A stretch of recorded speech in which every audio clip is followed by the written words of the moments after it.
welcome to the deep dive. You were looking to get up to speed quickly on some learning and travel possibilities, maybe? That's right. And we found some really interesting material focusing on the Melbourne Sailing School.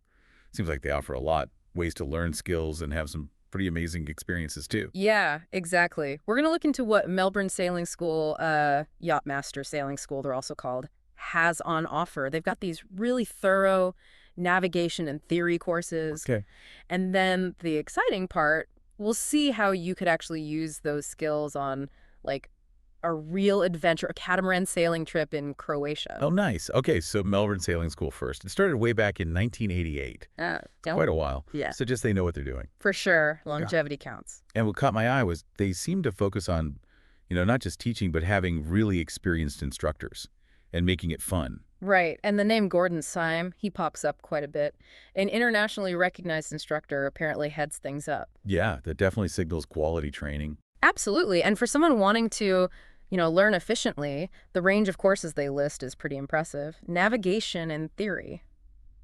Seems like they cover all the bases. They really do. And it says Gordon Syme teaches all these theory classes himself. Everything from the basics, like coastal navigation. Right. A good starting point. To this day, skipper theory bridging course, which sounds like a step up. And then Yachtmaster theory for the really serious ones. Mm-hmm. But it's not just theory, is it? They've got practical stuff too. Diesel maintenance. Yeah. That sounds super useful if you're thinking about owning a boat or doing longer trips. Oh, definitely. Being self-sufficient matters out there. And safety and sea survival, obviously critical. Hope you never need it, but you have to know it. And even the radio operator's license for, communicating. Yeah, and it looks like they've really structured it, They say they cater to intricate sailors from beginners to professionals, so there's a clear path. You could start from scratch and just keep building up. Exactly. Whatever your goal is, coastal cruising or, the full Yachtmaster ticket. And we saw mentions of, like a 5-day live board experience they ran. Yeah. And an intro course. We don't have the video, but it shows they get you out on the water. Which is crucial, right? Theory's one thing, but actually doing it. That's where it sticks, putting it into practice in real situations. That blend is key. The framework from the theory, then applying it out there, making decisions, feeling the conditions, that's what builds real confidence. A live aboard especially just immerses you completely. Okay, so beyond the theory, they also do practical courses in Melbourne itself. Yep, hands-on stuff right there. So you can mix and match. Yeah. Classroom and on water. Seems like it. And importantly, especially for travel, they offer RIA qualifications. That's the Royal Yachting Association. Ah, right. Those are the ones recognized everywhere, aren't they? Pretty much, yeah. Internationally recognized. From competent crew, which is like the basic intro to being useful on a boat, Okay. all the way up to Yachtmaster. These are serious benchmarks in the sailing world. So having one of those could really help if you wanted to, say, charter a boat overseas. Absolutely. Opens a lot of doors. Or even for sailing careers, potentially. And they even have specific courses like prepared charter for holidays here or overseas. Yeah, tailored for that exact goal. And they mention the ICC, too. ICC. International Certificate of Competence, often needed specifically for chartering in Europe. Ah, okay. So they're really thinking about that travel angle. Get qualified in Melbourne, then go explore the Greek islands or somewhere. Exactly that. It's a direct path from learning to adventure. And they even do own boat tuition if you've just bought one. Oh, that's smart. Learn on your own boat. Yeah, get comfortable with your specific setup. Plus, other things like the SSSC, the Safety and Sea Survival Certificate, again, they seem really thorough on safety. And we saw some feedback, didn't we? People seem to really rate Gordon Syme's teaching. Yeah, there were a few comments. Someone mentioned remote Zoom sessions worked well, praised his patience and clarity. Good to know remote is an option. And others who did a trip mentioned his thorough explanations, patience, and great sense of humor. Said it worked for all levels, even total beginners. That's encouraging. Another one called him highly accomplished, knowledgeable, and extensively experienced. Liked that his teaching was practical and easy to grasp. It really sounds like a supportive place to learn, whether you're there in person, on the water, or even online. He seems to have a knack for making it click. Okay, so a strong foundation in Melbourne. Skills, qualifications, good teaching. But the really exciting bit, linking it to that trip. Right. Taking those skills and heading to Croatia for a 14-night sailing trip, that's where the learning meets. Well, an incredible holiday. Croatia. It's become a huge sailing spot, hasn't it? Definitely. And we looked at a couple of YouTube videos that really show why. Just stunning scenery. Yeah, there was one, 18 Tips I Wish I Knew Before Visiting Croatia by Camden David. More general travel, but he made some good points. What stood out? Well, he mentioned Croatia is really long north to south, and the trains aren't great for getting around the whole coast. He suggested a car for inland, which kind of makes you think. Sailing is perfect for the coast and islands. Exactly. It bypasses that whole issue. He also mentioned, like, practical stuff stays central in cities. Beaches are often rocky. Good to know. Yeah, and having a boat just opens up all those islands, Yeah. right? Over 1,000 of them, lots uninhabited. You just can't get to those places easily by land. Totally. Then the other videos, the Wonders of Croatia ones in 4K. Wow. Just gorgeous. Unbelievable coastlines, that super clear turquoise water. You just want to dive in. And they kept mentioning the islands, 12,244 islands, only 48 lived on. That's just wild.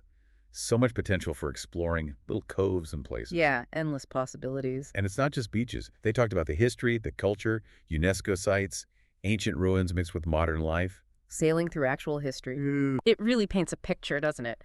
Dramatic cliffs, beautiful water, charming old towns. Sounds like the whole package for a sailing trip. Okay, so let's get into the actual itinerary for this 14-night trip they offer. Based on their info, it starts and ends in Troger. Yeah, Troger. Which one video called A Perfectly Preserved Medieval Town sounds like a great starting point. Definitely. So day 2, they head towards Scradden, but stop first at Primoscan.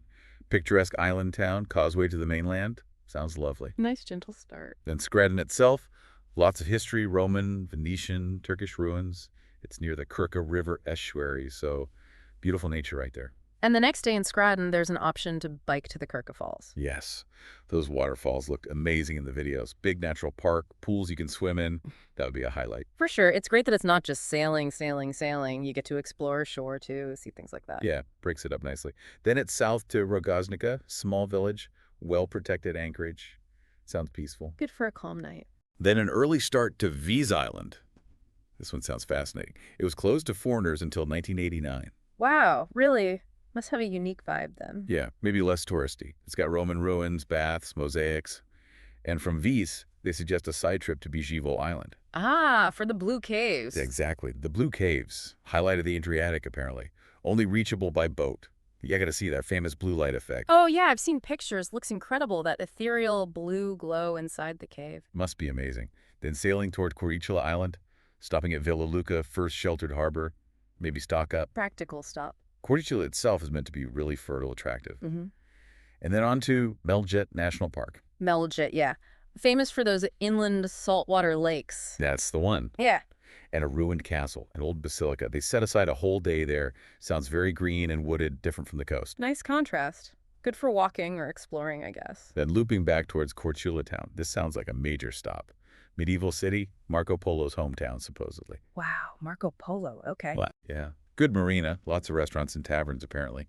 Then Palmijana on St. Clement Island, good beaches. Sounds relaxing. And it's near Hvar. Ah, Hvar. That's a really famous one, isn't it? Definitely. Roman settlement, Venetian history, old theater, monastery. But the notes say you have to pre-book berths there. Must be popular. Yeah, Hvar is known for being beautiful, but also quite lively. Attracts a lot of yachts. Pre-booking makes sense. Then off to Brach Island, to a town called Milna, known for stone houses, a monastery called Blaka. And it has the highest mountain of all the Adriatic islands. Really? With views to Italy. Apparently on a clear day. Imagine that. Yeah. After Milna, it's the final sail back to Troger. Wow. That sounds like an incredible 2 weeks. Such a mix of history, nature, relaxing, exploring. Right. It seems really well paced, too. Time to sail, time to see things at each stop. Culture and scenery. Yeah, a fantastic blend. Okay, practicalities. We saw an invoice reference, right? For a 14-night charter, double sharing, May 2025, cost was $13,000. Yeah, $14,000 total. Which, for double sharing, presumably means that covers 2 people in one cabin for the 2 weeks. So $7,000 per person, roughly, for the boat and accommodation. Right. But you'd still need to factor in your flights to Croatia, food you eat ashore, personal spending money, that kind of thing. Standard stuff for a trip like this. Exactly. And it mentioned terms and conditions about weather. The dates could shift. Yeah, which is normal for sailing. You have to be a bit flexible. Safety comes first. And the weather does what it does. Makes sense. Can't argue with the weather. Any reputable skipper will adjust course or timing if needed. It's just part of sailing. Okay. And lastly, the boats. Charter, double, sharing, sounds like catamarans. That seems very likely, yeah. Especially for a longer trip like 14 nights. Catamarans offer way more space and stability compared to a monohull. More comfortable living for 2 weeks. Definitely. More deck space, less rolling around, and double sharing implies 2 people per cabin, probably multiple cabins on the boat. So probably not a huge group, maybe a more intimate feel. You'd think so. Smaller groups often mean a better dynamic on board, maybe more interaction with whoever's leading the trip. Right? So wrapping it all up, Melbourne Sailing School gives you this really solid path. Start with the theory and practical in Melbourne, get qualified, Taught by experienced people like Gordon Syme. and then you can actually take those skills and have this amazing adventure sailing around Croatia for 2 weeks on a catamaran. See all those incredible historical sites, swim in that amazing water, explore the islands. It really connects the dots, doesn't it? Investing in learning a skill, then immediately getting this huge reward, this incredible travel experience. Totally. You could literally go from zero sailing knowledge in Melbourne to confidently cruising the Croatian coast, discovering hidden spots, ancient towns. It shows how learning something like sailing just opens up the world in a completely different way.